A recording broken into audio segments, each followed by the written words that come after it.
do not be fearful if you believe your philosophy brings people more freedom. Do not be fearful that you could lose your job over it. If I leave, they win. If I leave, the bullies take place. This is bullying. I think President Trump was the right president at the right time. Chaos follows him. You know I'm right. Chaos follows him. We will win re-election. There is too much at stake, and the American people know it. Hello, I'm Robert Costa in Washington. Welcome to America Decides. 2023 here in Washington could be summarized just as much by what didn't happen by what did. The year began with gridlock on Capitol Hill when House Republicans took 15 rounds, remember that, of voting to select Kevin McCarthy as their speaker. Then fast forward to October, and some in his own party kicked him out. Beyond the speakership drama, this year's Congress failed to pass a long-term government funding bill. They made no real bipartisan progress on border security, and they didn't pass new end-of-the-year funding for both Ukraine and for Israel. Well, CBS News senior White House and political correspondent Ed O'Keefe joins us now. Ed, you've been wrapping up the year with us here in the office. Now we can do it on America Decides. What should we expect from the White House in 2024 based on what happened over the past year? Well, they're going to have to finish all the unfinished business. Once again today, a reminder of how acute the border crisis has become, with another 10,000 apprehended yesterday, and now a feud brewing between the White House and the Speaker over what exactly the president can and should be doing about the situation. It's a reminder that that issue of border security and immigration policy sits in the middle of that broader debate over how exactly to ensure funding for the ongoing wars in Ukraine and Israel and other issues around the world that the president's been seeking. So with Congress set to come back in early January, and with talks continuing between Republican and Democratic senators and the White House about a potential deal, the Speaker today throwing down the gauntlet, saying the president should be restoring the Remain in Mexico program that forced migrants to stay in that country while they were seeking asylum in the U.S. They should be able to more quickly round up those that are not seeking asylum and are here illegally. In essence, trying to shut down the border through U.S. policy and force the president to do that. The White House says they've done everything they can on the issue. The Speaker's office turns around and says, no, they haven't, and that's insulting to the American people. Ed, if you could take off your White House correspondent cap for just a moment, and remember when we were reporters together on Capitol Hill studying the leadership in both chambers, and we know that President Biden has a close relationship with Senator McConnell, the Republican leader in the Senate. But what's your read, what's your assessment about President Biden's relationship with the new Speaker, Mike Johnson, and how that could play out in the coming year? What are you really watching on that front? Well, it's almost non-existent as far as we can tell, right? And these are guys that had met one other time before they had their formal conversations right after Johnson became Speaker. And they probably need to get together and, break bread, or at least have a long meeting together and get to a sense of each other's policy priorities and a little more about themselves personally. The problem is they don't want to put the president in a room with a guy who may or may not be Speaker in a few weeks, depending on how things go, because there's that threat. They don't want to put him in the room because this is a guy who wants to at least support an ongoing inquiry into impeaching him, and supported the former president's push to stay in office even though he'd lost the election. So, in some respects, the White House doesn't mind the distance now between the White House and Republican congressional leadership, because as we get closer to an election, they can sit there and go, well, see, it's their fault, and you shouldn't be lumping us in with an inactive Republican Congress. But for a president who, as you say, has valued his relationships with people like Mitch McConnell, you'd think he'd want to have one with the Speaker. And we asked again today, and they said, no, there's no plan for them to meet. There's no plan for them to get together in the new year and try to hash this out as normally a Speaker and a president might be able to. Ed, dig into that a little bit more for us. So if the president is not going to be directly engaging very much with the new Speaker of the House, Mike Johnson, who should we be watching in terms of who can be the deal makers on Capitol Hill with this administration? Who in the Senate, who maybe even in the House, are going to be able to craft the contours of a deal on immigration, on the border, on Ukraine funding, on Israel? If it's not going to be the president and the Speaker, who's it going to be? Right now, the three most critical negotiators among senators are Chris Murphy, the Democrat of Connecticut, Kyrsten Sinema, the independent from Arizona, and James Langford, the Republican of Oklahoma. They've taken the lead on that piece that most of the Senate believes if you can figure that out, everything else is gravy and should move pretty quickly. What happens once it goes to the House? That's a good question, and we don't entirely know. The White House doesn't know. Congressional leadership doesn't seem to know. At least Senate leadership doesn't know quite how it would go in the House. And that's the big unknown going into next year is, okay, let's say the Senate does pull it off and pass something quickly with a looming partial government shutdown coming in mid-January. What happens when it all goes over to the House remains a big mystery, in part because we don't know to what extent Speaker Johnson has true read or control of his conference. We don't know what parts of that conference might really revolt and over what aspects of that deal they might revolt over. Is Senator Chris Murphy of Connecticut, the Democrat, does he have the full blessing of the White House to kind of be the point man for Democrats, or is he more of a lone ranger? No, he seems to have it. They wouldn't have the Homeland Security Secretary, the White House Chief of Staff, engaged in those ongoing talks and helping him and the other negotiators with the details of, well, if we do this, what does this mean? If we do that, what does it mean? If they didn't trust him. More importantly, he also has Leader Schumer's backing and blessing to sort it out because he's just decided to take it on and believes with Senator Langford and Senator Sinema they can try to get something done. And Murphy's somebody that the White House has consulted before because he's somebody who's got a foreign policy portfolio, obviously takes great interest and concern on issues like gun control. President likes him. He's met with the president a few times and keeps in touch with him. So, yes, in essence, he is negotiating this on behalf of the White House and most of the Democratic caucus, but, of course, progressives in the House, Latino lawmakers or other border state Democrats have some concerns about what may ultimately be negotiated, and we'll see how it goes. Fascinating reporting from Ed O'Keefe, the person to watch, that where the power seems to be, at least in part, Senator Chris Murphy. Ed O'Keefe, thanks for all those insights. We appreciate it. Meanwhile, former President Trump will be busy in 2024. Not only will he be, of course, on the campaign trail, but for much of next year, he'll also be in the courtroom. CBS News campaign reporter Katrina Kaufman joins us now from New York. Katrina, thanks for being here. Let's begin with what's happening in New York, the civil fraud trial Trump faces, the final argument set for January. That case seems to infuriate Trump, the former president. What are you watching there?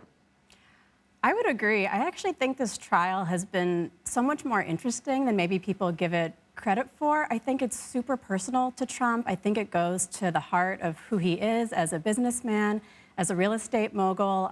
Closing arguments are on January 11th, and we'll see what penalties Judge Engoron has for him. And I think that this is actually going to be very consequential. I've heard that he cares a lot about this trial, maybe even talks about it more than any of the others. But that's not the only thing in New York. When you're our top reporter on all of these cases, thinking through them every day, when you look at New York City alone, New York State, there's the civil fraud case that's ongoing that you just mentioned. There's also the E. Jean Carroll case. What should we expect there? And also the hush money payments case, among others. What about New York has your attention in the coming year? There are a couple things. I think one interesting thing I saw today about the E. Jean Carroll trial is that they actually want to use depositions and testimony of Trump from the New York civil fraud trial, where Trump is talking about how much cash he has, how much his brand is worth, how it's the, maybe the hottest brand in the world, and they're seeking damages in that trial. So really, it's bolstering an argument for them that Trump can really afford to pay a lot of damages. And then regarding the hush money case, I read an interesting piece by Harvard professor Larry Tribe, and he was saying, maybe people aren't giving this case enough credit. If Jack Smith's case in D.C. gets pushed, this will be the first criminal trial against Trump, and it could really have a lot of importance. Let's bring up a graphic here, the possible Trump trial start date. You have the federal election interference case. Katrina just mentioned that with special counsel scheduled to start in March. You have the hush money payments case. You have the Mar-a-Lago documents case scheduled to begin later in the spring. Then the Georgia case. A lot on former President Trump's plate. Yeah. What about the special counsel? You said it could be pushed back. It's scheduled for March. What could cause it to be pushed back? Well, of course, there's this issue of Trump's presidential immunity claim.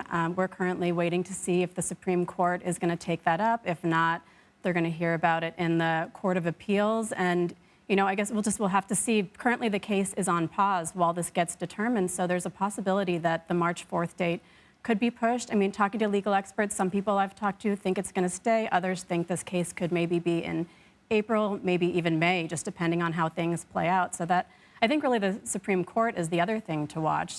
We might have 3, possibly even 4 cases related to Trump and January 6th going to the Supreme Court now. Katrina Kaufman, thank you for your reporting. We'll certainly be talking to you a lot in the coming weeks. Thanks for having me. Now, thousands of migrants, they're crossing the southern border every day. How is the U.S. Border Patrol handling that spike? And what are the politics of the situation? We'll have all of that next. You're streaming America Decides.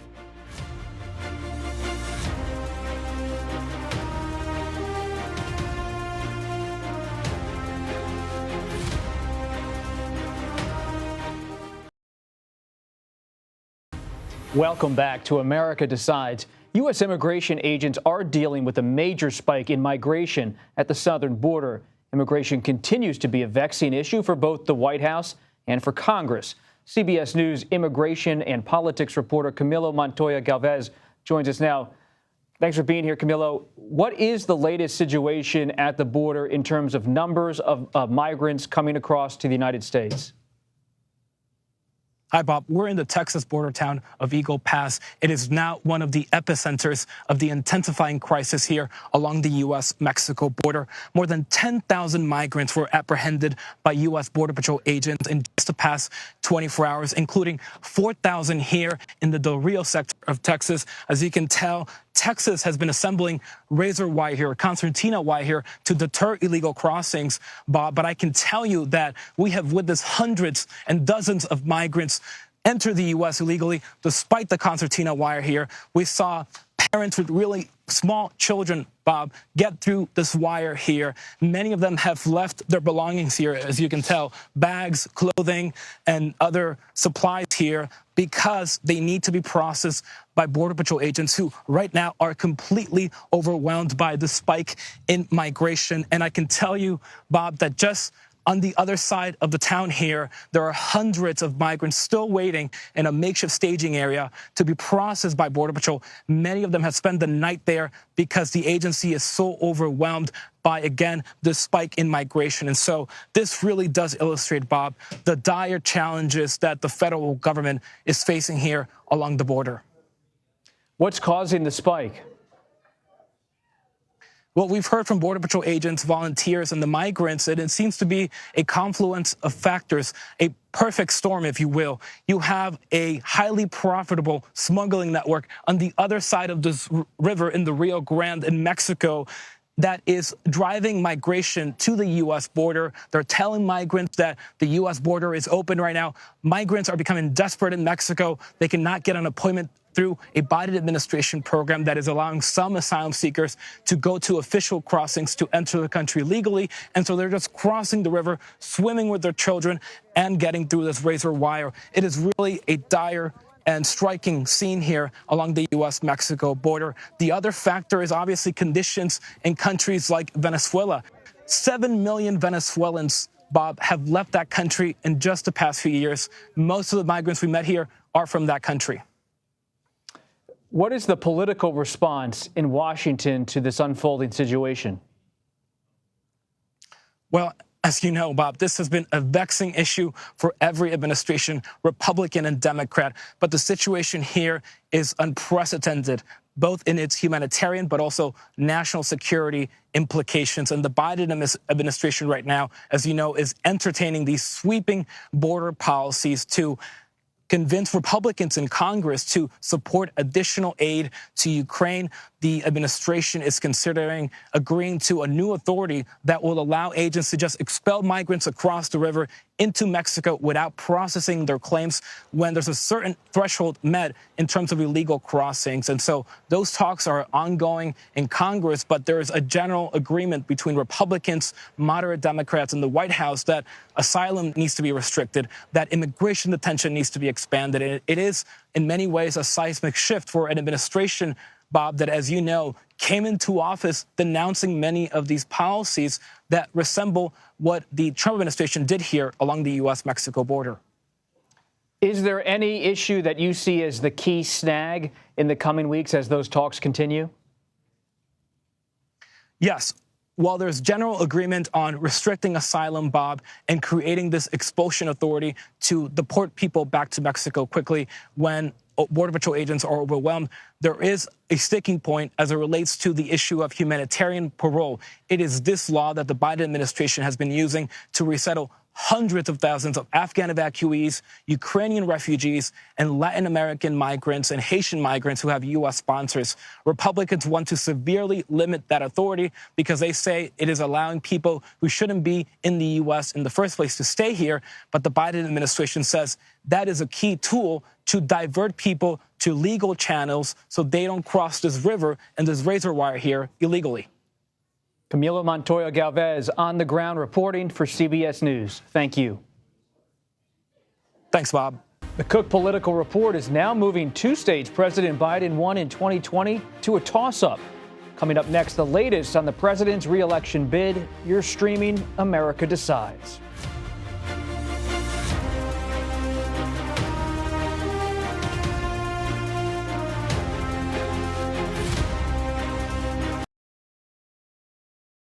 We will win re-election.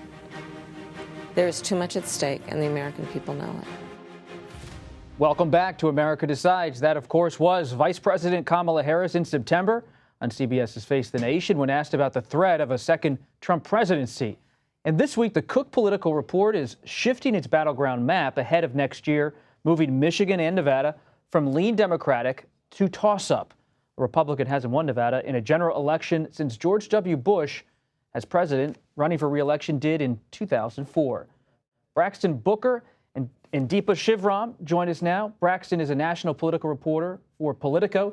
Deepa is a White House correspondent for NPR. Great to have you both here. We really appreciate it. Let's begin by looking at this Cook Political Report. It says on the Cook Political Report's website, their latest memo here, President Biden's weak political standing helps push Michigan and Nevada from lean Democratic to toss-up. Do you buy the Cook Political Report's assessment here, Braxton and Deepa? Well, look, I think that clearly Biden is not in the strongest position right now. So having Michigan and Nevada move in this direction is not really a surprise, given how close Democrats were in just getting over the hump with the Senate race in 2022. Catherine Cortez Masto only won by less than a percentage point there, showing that Democrats are really kind of teetering on the edge on turning voters out. And Michigan was a surprise for a lot of folks in 2022. They now control everything in Michigan, but again, those margins are very, very thin. So with Biden now on the ballot in 2024, it's very unclear whether or not there's enough support or enough energy to get Democrats out. I wonder what exactly causes this. You look at the CBS News poll on the economy, we can show it right here. 62% disapprove of the president's handling of the economy, 38% approve. How are Democrats going to counter this perception, even if they don't believe it's the reality? Right. That is something we ask the White House all of the time, right? Like, this message is not resonating with the American people. President Biden himself just yesterday or 2 days ago using the word Bidenomics, he's not shying away from this. He's trying to say, give it time, the American people will feel this in their wallets. And guess what? The American people are not feeling this in their wallets. People's perception of the economy, despite inflation improving, despite the economy looking a little bit better, they're not giving the president credit for this, even when some of his programs are popular, even when some of his, big pieces of legislation when it comes to climate, when it comes to jobs, infrastructure are popular. You travel around the country, you talk to voters, and they either don't know what the president has done or they're not willing to give him enough credit for this work. So it's a messaging problem, and the White House hasn't really shifted gears on it too much. They have started to take a harsher tone, attacking Donald Trump, attacking these extreme Republicans in Congress. Just the other day, he was in Wisconsin and went after Ron Johnson repeatedly in his remarks when he was talking about, supporting black small businesses. So it's a two-step thing, right? Trying to talk about their accomplishments, what they see as their accomplishments, and also making sure folks know what the other side is doing. And whether or not voters are really connecting with that message, still a little bit unclear. Right. And Republicans are having their own battle, especially in Iowa. The latest CBS News poll we can show you right here shows the former president, Donald Trump, well ahead in Iowa, 58%. Ron DeSantis in second in Iowa, 22%. Nikki Haley starting to tick up in New Hampshire, but in Iowa at 13%. The others struggling in Iowa. As we turn into January, where does the Republican race stand? So far, it's still a race for second, right? Donald Trump still given all his legal woes, remains the dominant force in the Republican Party. Could that change? Could that change? I don't see that changing unless there is a conviction in one of these cases and the party starts to turn. Look, I think Nikki Haley is getting some favorable coverage because of how far her campaign has come and how much of a surge she's been able to generate in the last couple of months, especially after strong debate performances. But we're still talking about Trump as if he's not a factor when he absolutely is the dominant force there. And Nikki Haley is really changing a lot of the narrative around what could be the possibility if Republican voters start to turn on Donald Trump. But right now, that is not a reality. Let's look at the New Hampshire poll. In New Hampshire, Trump's at 44%. Former Ambassador Nikki Haley at 29%. She's rising there. You said the narrative could be changing on Haley, but Trump remains the front runner. How's the White House? How are Democrats looking at Haley and your own Republican sources as well? Do they see this tick up of Haley as something they need to start to really factor into their own 2024 calculations or not?